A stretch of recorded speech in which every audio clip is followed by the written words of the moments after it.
Hello everyone, good morning. आज का जो लेक्चर नंबर हम लोग का है 3 मैट्रिसेस का।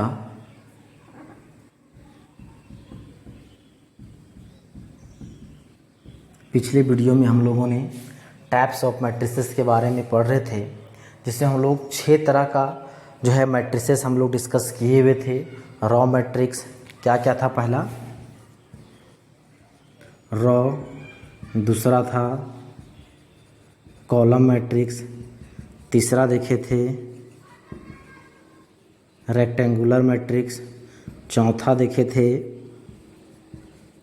स्क्वायर, पांचवा देखे थे हॉरिजॉन्टल एंड छठा देखे थे वर्टिकल। ये 6 तरह का मैट्रिक्स हम लोग डिस्कस किए हुए थे। आज हम लोग इसी क्रम को आगे बढ़ाते हुए 7वां जो मैट्रिक्स है टाइप्स ऑफ मैट्रिक्सेस में वो देखेंगे। वह मैट्रिक्स है डायगोनल मैट्रिक्स। Diagonal matrix. अब देखिए क्या बोलता है डायगोनल मैट्रिक्स क्या होता है। बोलता है वैसा स्क्वायर मैट्रिक्स। बोलता है वैसा स्क्वायर मैट्रिक्स। मतलब यहाँ से कंडीशन है कि कोई भी मैट्रिक्स यदि डायगोनल मैट्रिक्स होगा, मतलब उस डायगोनल होने के लिए उसको स्क्वायर बनना पड़ेगा। मतलब वैसा स्क्वायर मैट्रिक्स डायगोनल मैट्रिक्स तभी होगा जब वह क्या होगा, स्क्वायर मैट्रिक्स होगा। मतलब इसमें नंबर ऑफ रो और नंबर ऑफ कॉलम्स आपस में क्या होंगे, बराबर होंगे। मतलब वैसा स्क्वायर मैट्रिक्स जिसमें जो डायगोनल एलिमेंट होंगे, डायगोनल एलिमेंट के अलावे क्या बोले, वैसा स्क्वायर मैट्रिक्स जिसमें डायगोनल एलिमेंट के अलावे जितने सारे एलिमेंट होंगे वो क्या होंगे, जीरो होंगे। डायगोनल एलिमेंट के अलावे जितने सारे एलिमेंट हैं वो क्या होंगे, जीरो होंगे। मतलब वैसा स्क्वायर मैट्रिक्स सबसे पहले क्या होना पड़ेगा, स्क्वायर मैट्रिक्स होना पड़ेगा। क्या है square matrix whose non diagonal elements are zero. वैसा स्क्वायर मैट्रिक्स जिसका नन डायगोनल एलिमेंट क्या होगा, जीरो होगा। मतलब उसको स्क्वायर होना पड़ेगा। तो एग्जांपल जैसे ए कोई मैट्रिक्स है, ए कोई मैट्रिक्स है, मान लेते हैं हम लोग 3x3 ऑर्डर का मैट्रिक्स नहीं, 3x3 ऑर्डर का मैट्रिक्स नहीं। मान लीजिए 1 2 3 4 5 6 -1 2 4 ये लिए। एक कोई मैट्रिक्स का मेरा स्क्वायर मैट्रिक्स है, अभी डायगोनल मैट्रिक्स से नहीं है। क्या बोलता है कि वैसा स्क्वायर मैट्रिक्स, उस मैट्रिक्स को क्या होना पड़ेगा, स्क्वायर। तो देखिए ए स्क्वायर मैट्रिक्स है क्योंकि number of row number of column बराबर है। हुज नॉन डायगोनल एलिमेंट, मतलब जो एलिमेंट डायगोनल में है, क्या है डायगोनल, मतलब ए डायगोनल, ए एलिमेंट, ए डायगोनल एलिमेंट को छोड़ करके बाकी सारे एलिमेंट क्या हो जाएं, जीरो हो जाएं। तो ये देखिए ये सारा एलिमेंट क्या होगा, जीरो होगा। मतलब डायगोनल एलिमेंट को छोड़ करके बाकी सारे एलिमेंट क्या हो जाएं, जीरो हो जाएं, तो उसको क्या बोलेंगे, डायगोनल मैट्रिक्स। हम ये नहीं बोल रहे हैं कि यहाँ पे नन जीरो ही हो सकता है यहाँ पे कोई एलिमेंट जीरो भी हो सकता है, लेकिन क्या बोले, ये हो भी सकता है नहीं भी हो सकता है, लेकिन डायगोनल एलिमेंट के अलावे जितने सारे एलिमेंट हैं वो तो कन्फर्म है कि वो क्या होंगे, जीरो होंगे। वो तो जीरो होगा ही। तो क्या है, अब ये जो डायगोनल बना है, ये जो डायगोनल बना उसको बोला जाता है प्रिंसिपल डायगोनल, या तो इसी को बोला जाता है क्या चीज, तो मेन डायगोनल। प्रिंसिपल डायगोनल या तो फिर मेन डायगोनल। अब ये सवाल आएगा सर कि कोई जरूरी ए डायगोनल हो, हम ए डायगोनल भी ले सकते हैं। तो क्या बोलता है इस डायगोनल जो है ए डायगोनल बना है, इसको बोला जाता है ऑफ डायगोनल। क्या बोलता है उसको, ऑफ डायगोनल। लेकिन यहाँ पे हम लोग ऑफ डायगोनल की बात नहीं करेंगे, क्या बोलेंगे, तो जब भी बात करेंगे तो प्रिंसिपल डायगोनल की बात करेंगे। प्रिंसिपल डायगोनल मतलब वैसा स्क्वायर मैट्रिक्स जिसमें प्रिंसिपल डायगोनल बोले या तो फिर मेन डायगोनल। डायगोनल बोलेंगे मतलब प्रिंसिपल डायगोनल, अंडरस्टूड होना चाहिए। डायगोनल बोल रहे हैं मतलब प्रिंसिपल डायगोनल मतलब मेन डायगोनल। मेन डायगोनल को छोड़ करके बाकी सारे एलिमेंट क्या होंगे, जीरो होंगे, तो उसको लगेगा डायगोनल मैट्रिक्स। आज इसको रिप्रेजेंट कैसे करेंगे, इसको लिख सकते हैं इस तरह से भी, DIAG डायग, यहाँ पे 1 और डायगोनल में कौन कौन सा एलिमेंट है, 1 5 4, तो हो जाएगा डायगोनल मतलब A इज इक्वल टू डायग 1 5 4, मतलब डायग मतलब हो जाएगा डायगोनल, और 1 5 4 मतलब ये जो एलिमेंट दिखे हैं 1 5 4 ये डायगोनल, मेन डायगोनल का एलिमेंट है, और बाकी सारा तो क्या हो जाएगा, जीरो। जैसे मान के चलिए लिखा हुआ है डायगोनल ऑफ 1 2 6, मतलब यहाँ पे कितना एलिमेंट है, 2 एलिमेंट है, मतलब यहाँ पे वह जो मैट्रिक्स होगा वह 2 बाय 2 ऑर्डर का होगा, मतलब इसको लिखेंगे 2, यहाँ पे 6, ये हो जाएगा 0 0। यदि यहाँ पे C एक मैट्रिक्स है, यदि यहाँ पे बोल देगा इस तरह से 1 3 6 8 इस तरह से, तो यहाँ पे कितना होगा वह 4 बाय 4, क्यों 4 बाय 4 क्यों, क्योंकि डायगोनल का कंडीशन ही वो मैट्रिक्स क्या होगा, स्क्वायर होगा, तो 1 0 0 0 0 3 0 0 0 0 6 0 फिर 0 0 0 8, तो देखिए ये मेरा कितना है 4 बाय 4 ऑर्डर का। ये सभी जो लिखे हैं वो सारा किसका एग्जाम्पल है, तो डायगोनल एलिमेंट, डायगोनल मैट्रिक्स का एग्जाम्पल है। अब चलिए हम लोग देखते हैं डायगोनल मैट्रिक्स के बाद नल मैट्रिक्स, तो उसी को बुलाता है जीरो मैट्रिक्स, इसको नोट कर लीजिए। नल मैट्रिक्स क्या होता है, नल मतलब क्या होता है, जिसमें एक भी एलिमेंट हो लेकिन वो एलिमेंट क्या हो, जीरो, सभी एलिमेंट जीरो। कितना नंबर हो जाएगा, तो हो जाएगा 8 नंबर।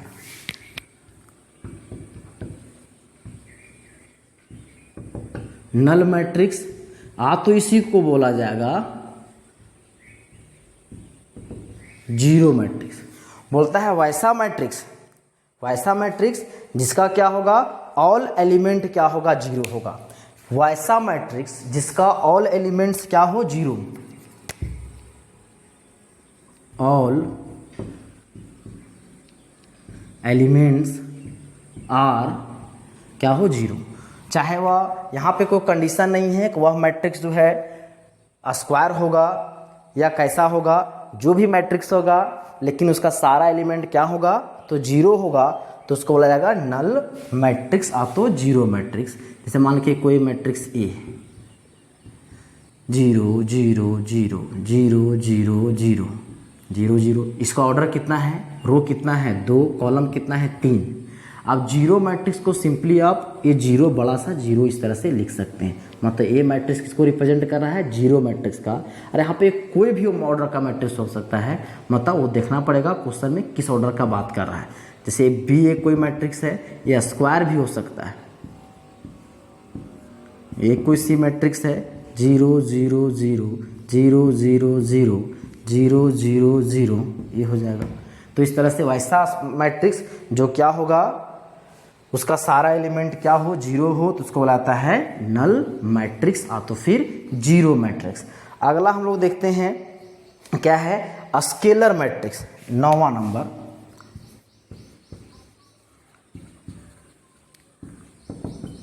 स्केलर मैट्रिक्स क्या होता है, वैसा स्क्वायर मैट्रिक्स, क्या बोल रहे हैं, वैसा स्क्वायर मैट्रिक्स, मतलब इसमें कंडीशन है स्केलर होने के लिए सबसे पहले उसको क्या होना पड़ेगा, स्क्वायर होना पड़ेगा। स्क्वायर मैट्रिक्स, वैसा स्क्वायर मैट्रिक्स जिसमें क्या होगा, तो डायगोनल एलिमेंट्स क्या होगा, जो डायगोनल एलिमेंट प्रिंसिपल डायगोनल के अलॉन्ग जो एलिमेंट होंगे वे क्या होंगे, तो इक्वल होंगे, और बाकी सारे एलिमेंट जो नॉन डायगोनल होंगे वो क्या होंगे, जीरो होंगे। क्या बोले, ध्यान से सुनिए, वैसा स्क्वायर मैट्रिक्स, वैसा स्क्वायर मैट्रिक्स जिसमें जो डायगोनल एलिमेंट्स बोल रहे हैं, मतलब प्रिंसिपल डायगोनल की बात कर रहे हैं, प्रिंसिपल डायगोनल के सभी एलिमेंट बराबर होंगे, और नॉन डायगोनल एलिमेंट्स क्या होंगे, ऑल आर जीरो। जैसे मान के चलिए एग्जांपल लेते हैं, ए कोई मैट्रिक्स है, मान लीजिए 2 0 0 0 2 0 0 0 1, ये एक मेरा स्क्वायर मैट्रिक्स है, लेकिन इसको बोलेंगे स्केलर मैट्रिक्स, तो यह स्केलर मैट्रिक्स नहीं है। क्यों, क्या बोले वैसा स्क्वायर मैट्रिक्स, पहला कंडीशन इसमें है स्क्वायर, तो चलिए भाई पहला कंडीशन तो है। दूसरा बोलता है क्या बोले, आप देखिएगा नोट्स में जो है लिखा हुआ सारा चीज़, हम शॉर्ट में बता दे रहे हैं यहाँ कि वैसा स्क्वायर मैट्रिक्स जिसका जो प्रिंसिपल डायगोनल के अलॉन्ग जो एलिमेंट हैं वो ऑल क्या होंगे, इक्वल होंगे, इक्वल होंगे। मतलब यहाँ पे 2 2 यहाँ पे क्या होना चाहिए 2, यहाँ 1 है, मतलब इसको स्क्वायर तो बोलेंगे लेकिन इसको हम स्केलर नहीं बोलेंगे। इसको हम डायगोनल तो बोल सकते हैं, डायगोनल भी बोल सकते हैं, लेकिन स्केलर उसको नहीं बोलेंगे। स्केलर होने के लिए क्या बोलना पड़ेगा, तीनों आपस में क्या होंगे, तो बराबर होंगे। तो ये जो मैट्रिक्स बना ये मेरा क्या होगा, तो स्केलर मैट्रिक्स होगा। यदि इसको बोला जाए तो इस तरह से इसको जो है बोल सकते हैं, ए इन जनरलाइज करके, ए कोई मैट्रिक्स है ए आई जे, क्या है, ए कोई मैट्रिक्स है कितना ए आई जे, इसका ऑर्डर जो भी होगा एन ऑर्डर का होगा, मतलब एन मतलब स्क्वायर 3/3 है, तो इसको हम लोग क्या लिख सकते हैं, तो 3 भी लिख सकते हैं, मतलब 3/3 मतलब डायरेक्ट सिंगल इसको एक ही वर्ड से नंबर से रिप्रेजेंट किया था 3/3 जब स्क्वायर होगा। खैर तो आई जे ए आई जे एलिमेंट है, इसका ऑर्डर कितना है, एन ऑर्डर का है, मतलब n/n ऑर्डर का है जो भी होगा। तो इसमें जो एलिमेंट होंगे वो क्या होगा, तो इसको डिफाइन किया गया किस तरह से, देखिए ए आई जे क्या है, के होगा, के मतलब कोई स्केलर कोई क्वांटिटी होगा, कब, जब क्या होगा आई बराबर जे, और जब के बराबर 0 होगा, कब होगा, जब I is not equal to जे, मतलब जब नंबर ऑफ कॉलम और नंबर ऑफ रो बराबर नहीं होंगे तो उस हर एक केस में क्या होगा, उस एलिमेंट का वैल्यू 0। देखिए यहाँ पे इसका पोजीशन कितना है, ये है फर्स्ट रो सेकेंड कॉलम 1 2, आई और जे बराबर नहीं है 0 है, 1 3 आई जे बराबर नहीं है 0 है, 2 1 आई जे बराबर नहीं है 0 है, ये फिर क्या 2 3 आई जे बराबर नहीं 0 है। लेकिन इसको देखिए ये 1 1 आई जे बराबर है के, 2 2 आई जे बराबर है के, 3 3 इस एलिमेंट का पोजीशन 3 3, तो क्या आई जे बराबर मतलब के, मतलब के मतलब तीनों क्या होंगे आपस में बराबर होंगे, तब उसको क्या बोला जाएगा, स्केलर मैट्रिक्स। तो अब हम लोग देखेंगे यूनिट मैट्रिक्स, इसी में क्या है यूनिट मैट्रिक्स, 10वां नंबर यूनिट मैट्रिक्स। आप तो इसी को बुलाया जाता है आइडेंटिटी मैट्रिक्स, यूनिट मैट्रिक्स बोलिए या तो फिर आइडेंटिटी मैट्रिक्स। क्या बोला गया, सेम उसी तरह बोलता है वैसा स्क्वायर मैट्रिक्स, वैसा स्क्वायर मैट्रिक्स जिसका डायगोनल एलिमेंट्स क्या होगा, यूनिटी होगा, मतलब 1 होगा, और बाकी सारे एलिमेंट्स क्या होंगे, 0 होंगे। क्या बोले, वैसा स्क्वायर मैट्रिक्स। स्क्वायर मैट्रिक्स को लिख सकते हैं कैसे, square matrix whose diagonal elements are unity मतलब 1 and none diagonal elements are 0, या तो बोल सकते हैं एंड रिमेनिंग एलिमेंट्स आर 0, मतलब वैसा स्क्वायर मैट्रिक्स जिसका डायगोनल एलिमेंट में सिर्फ क्या होगा 1 होगा, उसको क्या बोला जाएगा, और बाकी एलिमेंट 0 होंगे, और इसको होता है इट इज डिनोटेड बाय आई। क्या बोला था, उसको आई से रिप्रेजेंट किया जाता है।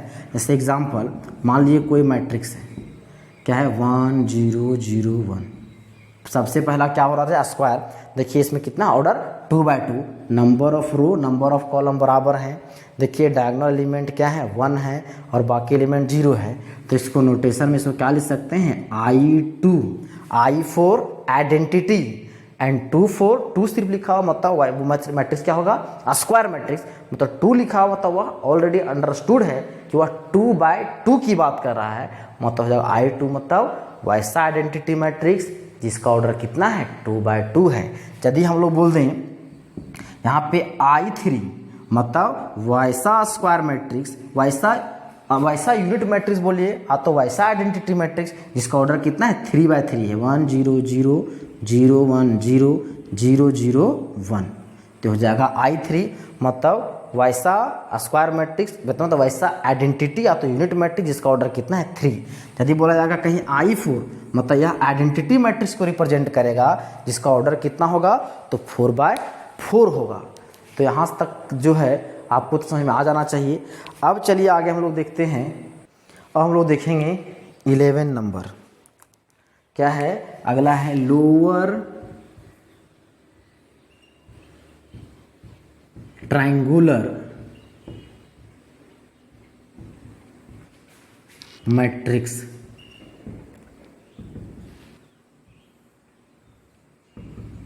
लोअर ट्रायंगुलर मैट्रिक्स क्या बोलता है, वैसा square matrix.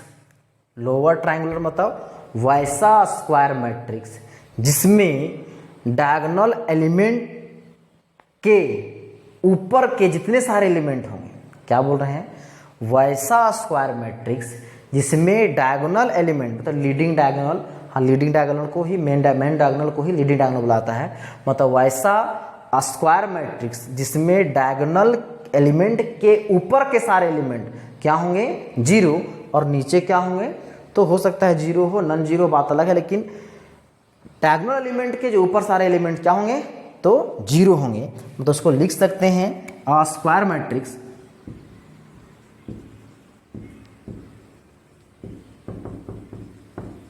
whose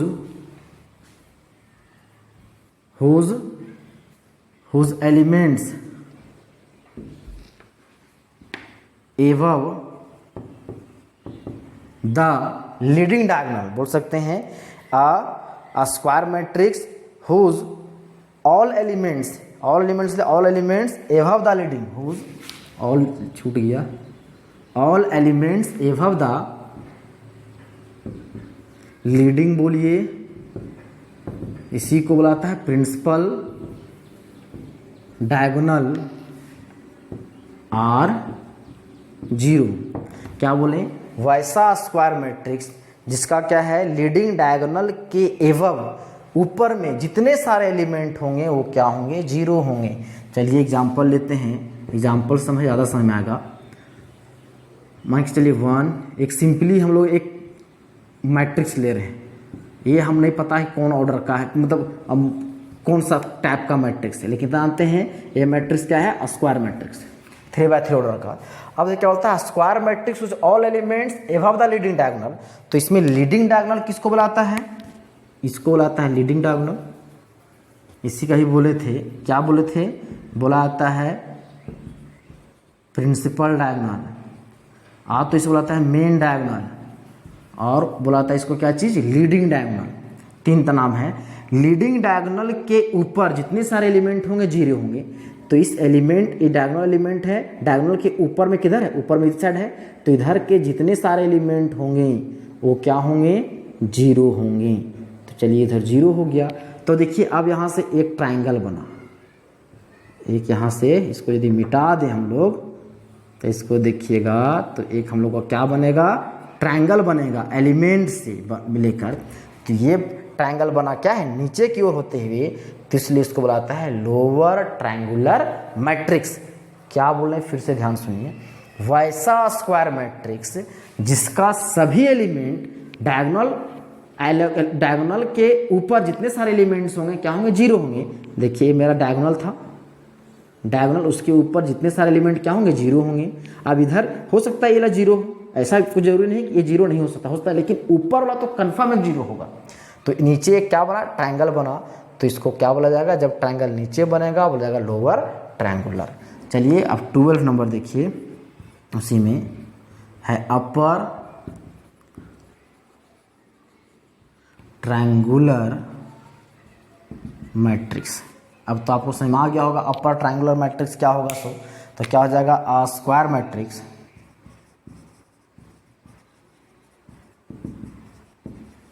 whose all elements below the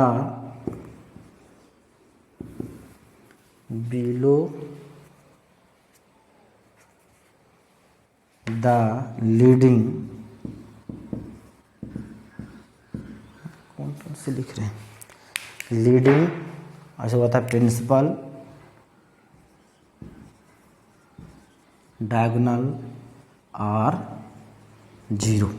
वैसा स्क्वायर मैट्रिक्स जो क्या होगा, मेन डायगोनल के नीचे जो एलिमेंट्स होंगे क्या होंगे, जो है जीरो होंगे। तो मान के चलिए लेट एक कोई मैट्रिक्स है, फिर ले लीजिए उसी तरह से, हम लोग को पता नहीं वो मैट्रिक्स जो किस टाइप का है, लेकिन इतना होना चाहिए कि वो मैट्रिक्स क्या होगा, तो स्क्वायर मैट्रिक्स होगा। वैसा स्क्वायर मैट्रिक्स या स्क्वायर मैट्रिक्स है जिसका ऑर्डर कितना है 3/3 है। वैसा स्क्वायर मैट्रिक्स बोलता है लीडिंग डायगोनल, तो इसे मेन डायगोनल आ, तो लीडिंग डायगोनल कौन सा है, ए वाला है। उसके लीडिंग डायगोनल के नीचे क्या था, बिलो द लीडिंग डायगोनल, नीचे जो होगा वो क्या होगा, सभी एलिमेंट जीरो। तो नीचे के जितने सारे एलिमेंट हैं वो जीरो कर दें। और देखिए ऊपर में फिर क्या बन जाएगा, मेरा एक ट्रायंगल बनेगा, देखिए इस तरह से। तो इसको क्या ट्रायंगल क्या बना, ऊपर में बना, तो इसलिए इसको बुलाता है अपर ट्रायंगुलर मैट्रिक्स। यदि ये 4 ऑर्डर का होगा, मान के चलिए बी कोई मैट्रिक्स 1 2 3 4 6 8 -1 0 2 1 3 5 -2 6 8 मान के लिए -2, ऐसा है ये मैट्रिक्स है। अब क्या बोलेगा, मेन डायगोनल कौन सा है, देखिए इसमें ये है। यदि इसके नीचे का सारा एलिमेंट जीरो हो जाए, नीचे का सारा एलिमेंट जीरो हो गया बाबू, तो देखिए ट्रायंगल जो बनेगा किधर से बनेगा, तो ऊपर लेवल जो है एलिमेंट से बनेगा। तो यह जो मैट्रिक्स होगा किस तरह का मैट्रिक्स होगा, तो अपर ट्रायंगुलर मैट्रिक्स होगा। अब सोचिए कि ऐसा ना हो करके ये अपर जीरो ऊपर वाला ना हो करके इधर नॉन जीरो है, मान के लिए 1 3 2 5 6 8 ये है। और ये जो मेन डायगोनल है इसके ऊपर वाला जो है, मेन डायगोनल के ऊपर का जितना सारा एलिमेंट है उसको क्या कर दें, जीरो कर दें। तो इधर जो ट्रायंगल बनेगा क्या है, नीचे की तरफ से बनेगा, तब इसको क्या बोला जाएगा, लोअर ट्रायंगुलर मैट्रिक्स। तो दोनों तो बहुत ही आसान था, सिंपल था कि लोअर ट्रायंगुलर मैट्रिक्स और क्या है, अपर ट्रायंगुलर मैट्रिक्स। अब चलिए हम लोग एक और देख लेते हैं, यहाँ से तो क्लियर हो जाना चाहिए, इसको नोट कर लीजिएगा। पहले ही बोला हुआ है कि पहले आप पीडीएफ नोट कीजिए, पीडीएफ नोट कीजिएगा तो आपको ज़्यादा क्लियर होगा, क्योंकि इसमें आप एक बार लिखिएगा तो आपको बहुत सारा चीज़ दिमाग में आएगा। वर्ड जो उसमें लिखा हुआ है आपको एक बार कम से कम माइंड में घुसा रहेगा। तो चलिए अगला जो हम लोग का है 13 नंबर, वो क्या है, कंपैरेबल मैट्रिसेस। हाँ, एक चीज़ में आप गौर करने वाली बात है, अभी जितना सारा लिखें उसमें हम मैट्रिक्स लिखे थे, यहाँ पे क्या लिखे, मैट्रिसेस, मतलब ऑब्वियसली वहाँ एक से अधिक मैट्रिक्स का बात हो रहा है। कंपैरेबल मतलब हम लोग जानते हैं, कंपैरेबल मतलब क्या करना, कंपेयर करना, तुलना करना। तो क्या तुलना सिर्फ एक ही व्यक्ति से या तो एक ही आइटम से, एक ही चीज़ से हो सकता है, अपने आप से तुलना हो सकता है, नहीं। तुलना करने के लिए हमको एक से अधिक चीज़ चाहिए, एक से अधिक सेम टाइप का एलिमेंट चाहिए। तो क्या है, तुलना मान के चलिए बोला जाएगा, तुलना करना है एक इंसान का चींटी से साथ तुलना करो, तो क्या ये सही होगा, तुलना करना उचित होगा, नहीं होगा। मतलब तुलना करना है तो क्या करना होगा, हमको जो दोनों कम से दो चीज़ जो ले रहे हैं तुलना करने वाला है, तो उसको सेम चीज़ होना चाहिए, सेम ग्रुप का होना चाहिए। यदि बोला जाएगा इस मार्कर, इन दोनों मार्कर में हमको कंपेयर करना है, मतलब ये दोनों तो मार्कर है, यदि इस मार्कर को एक किताब और बुक में हम लोग कंपेयर करेंगे, कंपेयर नहीं हो सकता है। तो कंपेयर करने के लिए वो दोनों को एक ही ग्रुप का, एक ही जाति का होना चाहिए। चलिए जाति मिल गया, तो इसको क्या, एक ही जाति का मिल गया, तो इसको हम कंपेयर कर सकते हैं। तो हम लोग यहाँ कंपेयर क्या बोलता है, कंपेरेबल मैट्रिसेस। तो यहाँ पे हम लोग कंपेयर किस में करेंगे, तो मैट्रिक्स में करेंगे। तो बताइए, अब दोनों तो अब मैट्रिक्स में करेंगे, तो मैट्रिक्स क्या होना चाहिए, एक जाति का होना चाहिए। अब जाति किस सेंस में कह रहे हैं, मतलब वो दोनों मैट्रिक्स का ऑर्डर सेम होना चाहिए, तभी हम कंपेयर कर सकते हैं। ऑर्डर सेम होना चाहिए। वैसा दो मैट्रिक्स जिसका क्या हो, ऑर्डर सेम हो। वहाँ कोई जरूरी नहीं है कि स्क्वायर मैट्रिक्स, वो नहीं बोल रहे हैं, कोई भी मैट्रिक्स हो, कोई भी ऑर्डर का मैट्रिक्स हो, उसको हम कंपेरेबल तभी बोलेंगे उन दोनों को जब उन दोनों का ऑर्डर क्या होगा, सेम होगा। मतलब मान के दो मैट्रिक्स है, मान के लिए ए कोई मैट्रिक्स है, ए है 2 3 1 0, बी एक कोई मैट्रिक्स है 1 2 3 0 1 4 -1 2 5। अब बताइए इसका ऑर्डर कितना है बाबू, 2/2, इसका ऑर्डर कितना है 3/3। क्या इन दोनों मैट्रिक्स को आपस में कभी भी कंपेयर हो सकता है? नहीं हो सकता है, क्योंकि दोनों मैट्रिक्स तो है, दोनों मैट्रिक्स तो है, लेकिन दोनों क्या है, एक ग्रुप का नहीं है। जैसे बोला दोनों बुक तो है, एक जो IIT का बुक लिखी है, एक जो 10th क्लास का बुक लिखी है, दोनों बुक तो है, लेकिन दोनों को कंपेयर नहीं कर सकते। कंपेयर मतलब उसको उसमें थॉट के, उसको जो वर्ड है, उसके टॉपिक है, उसके अनुसार कंपेयर नहीं कर सकते हैं। तो इसमें क्या है, कंपेयर करने का मतलब उसमें इस सेंस में कि दोनों का ऑर्डर क्या होना, सेम होना। इसका ऑर्डर 2/2 का है, इसका ऑर्डर 3/3 का है, तो क्या है, तो बोलेंगे A and B are not comparable. Comparable तो उसको कंपेयर नहीं कर सकते हैं। यदि यही जो है ये मैट्रिक्स ऐसा ले लें 0 1 6 5 4 3 1 0 6, ऐसा ले लें, ये कितना है, अब होगा 3/3। अब इन दोनों को कंपेयर कर सकते हैं, क्योंकि इसका ऑर्डर भी 3/3 है, इसका भी ऑर्डर भी क्या हो गया, 3/3। मतलब कोई मैट्रिक्स है उसको हम लोग कंपेरेबल तभी बोलेंगे जब उन दोनों का क्या हो, ऑर्डर सेम हो। ऑर्डर सेम होगा तभी कंपेरेबल बोलेंगे। कोई जरूरी नहीं कि स्क्वायर मैट्रिक्स हो। ये मान के कोई मैट्रिक्स है 2 4 6 0 1 0 1, मान के बी एक मैट्रिक्स है, तो 1 6 5 -1 2 -3, इसका ऑर्डर कितना है 2/3, इसका ऑर्डर कितना है 2/3। देखिए दोनों का ऑर्डर क्या है, सेम है। मतलब ए और बी को हम लोग क्या बोलेंगे, कंपेरेबल मैट्रिक्स, इसको हम कंपेयर कर सकते हैं। तो इस तरह से भी हम लोगों ने टोटल 13 जो है मैट्रिक्स के बारे में देखें, और जो बचा हुआ जो चीज़ है टॉपिक इसमें पढ़ना है वो हम लोग नेक्स्ट वीडियो में डिस्कस करेंगे। तो उम्मीद करते हैं जितना आपको टाइप्स ऑफ मैट्रिक्स बताया गया अभी तक जो डिस्कस किए वो आपको समझ में आ गया होगा। आज के वीडियो को यहीं समाप्त करते हैं, धन्यवाद।